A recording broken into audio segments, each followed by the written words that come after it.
ఓం నమ శివాయ నమ. ఓం శ్రీ మాత్రే నమ. ఓం కొండదేవతాయ నమ. శ్రీ సమ్మక్కాయ నమ. శ్రీ శారలమ్మాయ నమ. జాయ్ కొండదేవతాయ నమ. ప్రజలందరికీ నమస్కారము. 2026 మే నెల మాసంన ఈ మే నెల మాసంలో 12 రాసులకి స్థితిగతులు ఎలా ఉన్నాయి, వాళ్ళ యోగ నక్షత్రం ఎంతవరకు వచ్చింది, చేసే కార్యక్రమం ఎంతవరకు వస్తుంది అనేది చాలామందికి చాలా సందేహాలు చాలా వరకు ఉంటాయి. కాబట్టి ఇలా జన్మ లగ్నంలో ఉండాల్సిన గడియలు ఎంతవరకు వచ్చినాయి, మరి వాళ్ళ నామదశ అనగా వాళ్ళ పేరు బలాన్ని బట్టి చాలామందికి డేట్ ఆఫ్ బర్త్ ఉండదు. కాబట్టి చాలామంది వాళ్ళ తల్లిదండ్రులు రాయరు. కాబట్టి ఇంతకుముందు పాతకాలంలో వచ్చేసి వాళ్ళు డేటు టైము అయింది రాసుకోలేదు. కాబట్టి చాలామందికి చాలా సందేహాలు ఉంటాయి.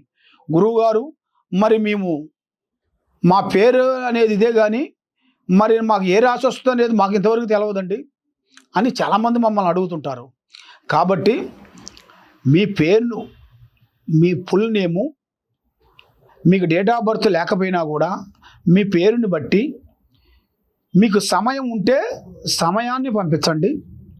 ఏది పుట్టిన టైం, ఆ పుట్టిన టైం కూడా లేని ఎడల మీ ఫుల్ నేమ్ మాకు పంపిస్తే ఆ పేరుని బట్టి మీకు ఏ రాశి వస్తుంది, ఏ నక్షత్రం వస్తుంది, ఏ గడియల నుంచి ఏ గడియల వరకు నీకు కలిసి వస్తాయి, మరి ఏ టైం నుంచి మీకు అదృష్ట గడియలు ఎంతవరకు వచ్చాయి, మరి ఎప్పటి నుంచి ఎప్పటి వరకు మీకు టైం అనేది మార్పు అనేది ఎప్పుడు వస్తుంది అనేది మీ జాతక చక్రం కుండలి వేసి జాతక చక్రం వేసి చూసి చెప్పగలుగుతాం. ఎలాంటి సమస్యకైనా కూడా చూసి చెప్పగలుగుతాం. ఓం నమ శివాయ. కుంభరాశి ఫలితాలు.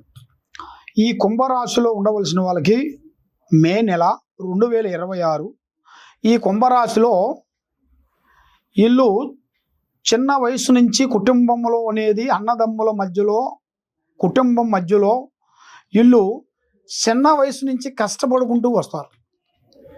అంటే ఈ రోజు ఉన్నది ఈ రోజు లేదు అనేది ఉండదు వాళ్ళకి.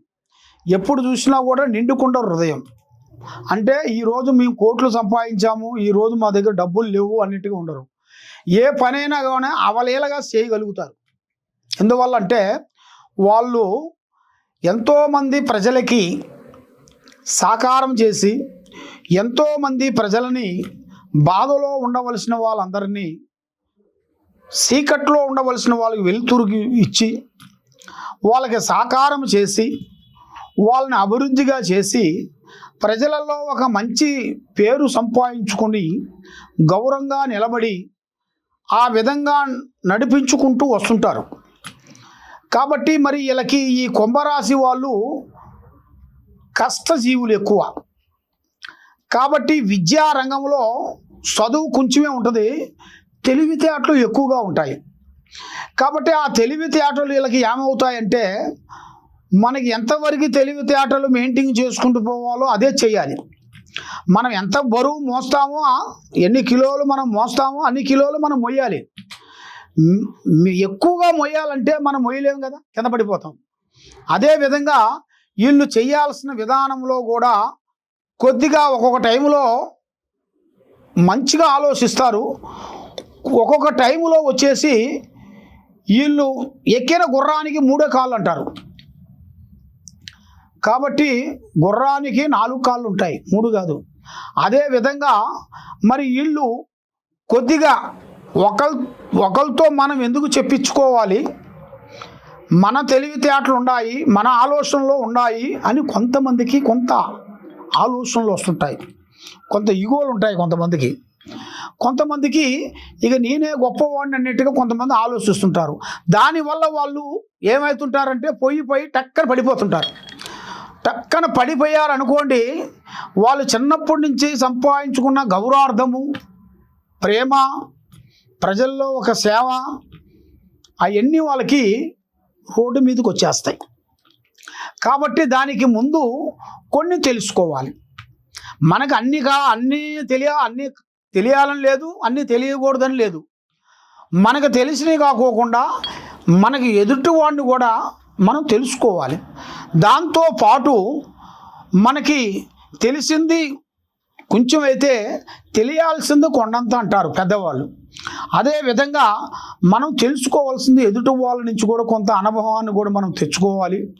అది మనం పెట్టుకునేట్టుకైతే మీ లైఫ్లో మీరు ఒక స్థాయిగా ఎదిగిన వాళ్ళైతే మీకు ప్రాబ్లం రాకోకుండా ఉండగలుగుతారు.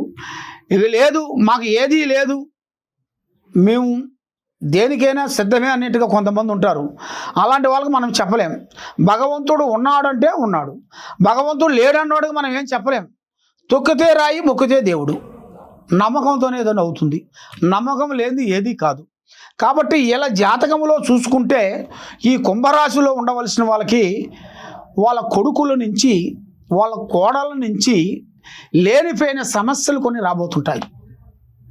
కాబట్టి వీళ్ళకేం సమస్య ఉండదు. భగవంతుడు ఇచ్చినట్టుగా ఆస్తులు, అనుభవాలు, భూములు, ఇళ్ళు, అన్ని ప్రాపర్టీలు అన్నీ బాగుంటాయి. కాబట్టి వీళ్ళకు వచ్చిన వాళ్ళు కోడళ్ళు కానీ కొడుకులు కానీ లేనిపోయిన సమస్య తెచ్చి పెడతారు. అది ఎందువల్ల జరుగుతుంటుంది అనేది చాలామందికి సందేహం ఉంది. అది ఈ కుంభరాశి వాళ్ళకి నరదిష్టి ప్రభావము అనగా ప్రజలలో ఒక ఏడుపు ఎక్కువగా ఉంటుంది. ఆ ఏడుపు వలన నరదిష్టి కన్నా నల్లరాయన బదులవుతుందంటారు.